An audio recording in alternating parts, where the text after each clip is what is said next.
What's up, everybody? Today I'm going to be predicting each of the 6 wildcard weekend matchups, and let me know what you think in the comments below and who do you think is going to be moving on to the divisional round, and let me know your Super Bowl picks in the comments below as well. First up, we have Houston and Cleveland in Houston after Houston won the AFC South, and both of these teams have made Cinderella runs to the playoffs, with the Browns being on their 4th quarterback of the season and missing their star running back in Nick Chubb, and the Texans going from the 2nd worst team in all of football last year to making a late season run with a rookie quarterback to win their division. The Browns defense ranked number 1 in the entire NFL this season and played a huge role in bringing Cleveland a playoff appearance. Joe Flacco has been an incredible story for the Browns, coming off his couch to throw for 1,616 yards, 13 touchdowns, and 8 interceptions in the last 5 games of the year, and has averaged over 300 yards a game to get the Browns into the playoffs. On the other side, CJ Stroud has been incredible this season for Houston and was even considered in MVP talks until late season injuries happened. I think he's easily Rookie of the Year, as he's put up 4,108 yards, 23 touchdowns, and only 5 interceptions while missing 2.5 games. This team has really rallied around him, and he will be a great quarterback for years to come.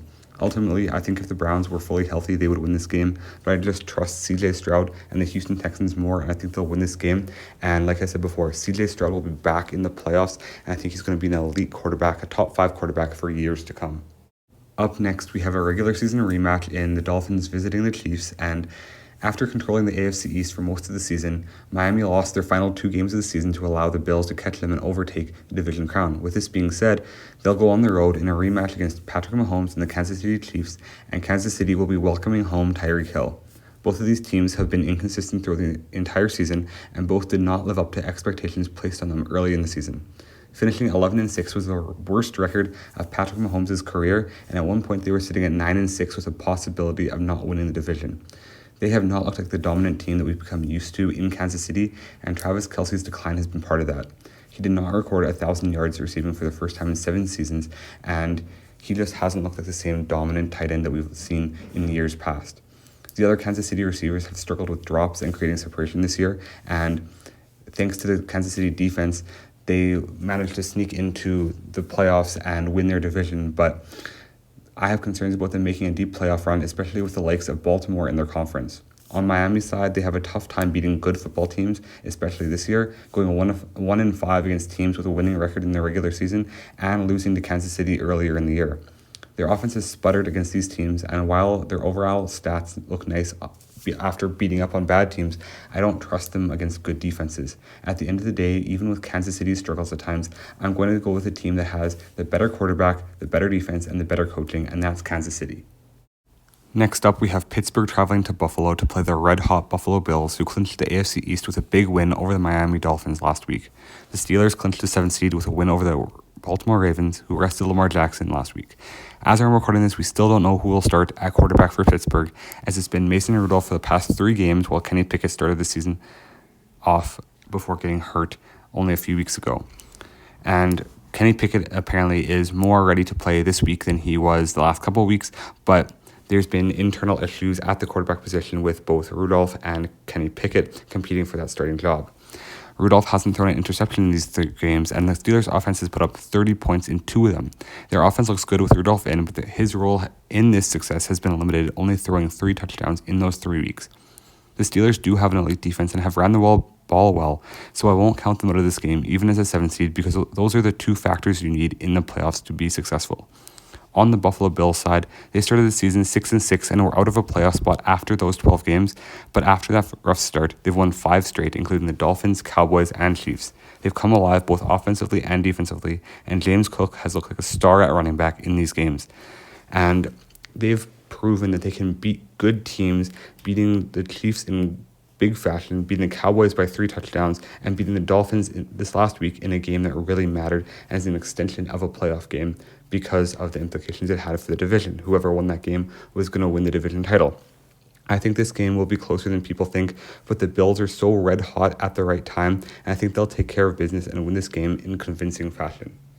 On the NFC side of the bracket, we have a classic matchup with the Packers going to Dallas to face the Cowboys. Jordan Love has looked great in his first full season as a starter, and I've been really impressed with the Packers as a whole. By the end of the season, Jordan Love formed a really strong connection with receiver Jaden Reed, who had nearly 800 yards and 8 touchdowns. None of the receivers or running backs had eye-popping stats, but the Packers had a lot of depth at the skill positions, and Jordan Love has looked really good this season.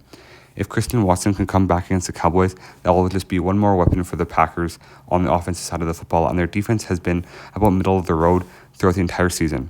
On the Cowboys side of the ball, their defense has led the way with Deron Bland at corner, who has a record for most pick sixes in the season, and Micah Parsons, who had 14 sacks and 18 TFLs this season.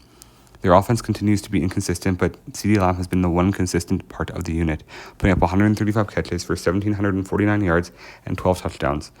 However, Dak Prescott still worries me at quarterback just because of how inconsistent he tends to be in big playoff games and big moments. And while he's been better this season, he still just hasn't shown up in those big moments enough for me to trust him a lot going into this playoffs.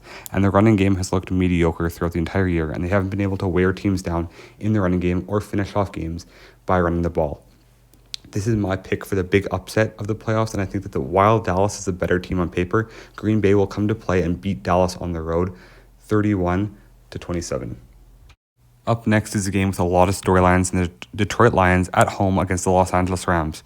The Lions have not won a playoff game since 1992, and as a 3 seed and the NFC North champ, they look primed to break the streak this year.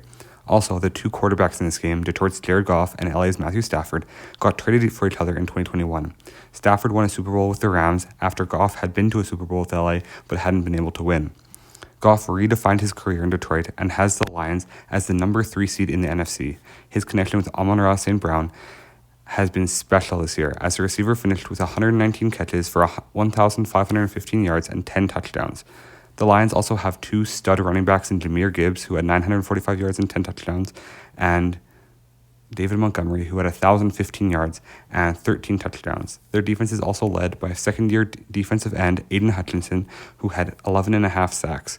LA had two breakout players, including second-year player Kyron Williams, who went from 139 rushing yards as a rookie to 1,144 this year.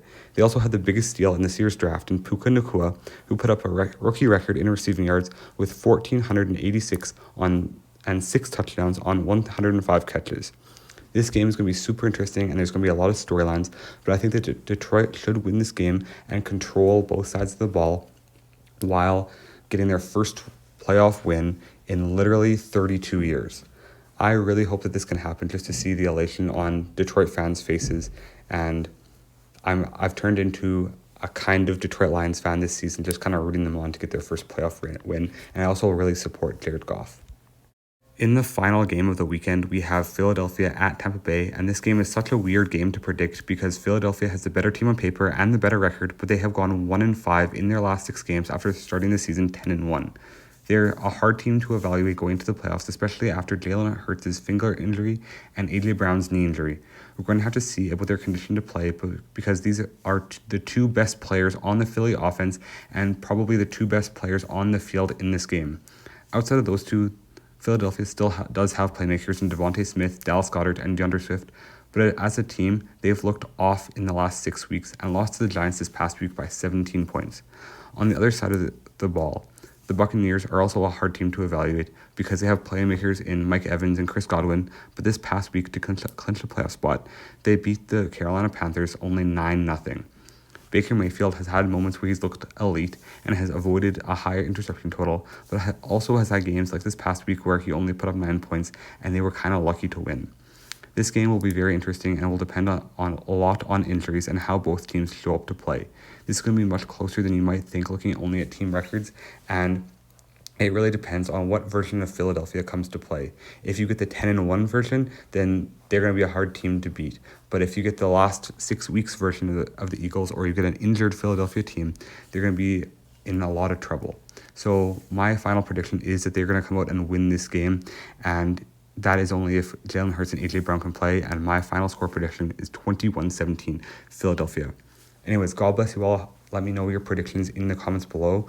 Make sure to subscribe to the channel and like the video because I'm trying to get to 1,000 subscribers by April. God bless you all.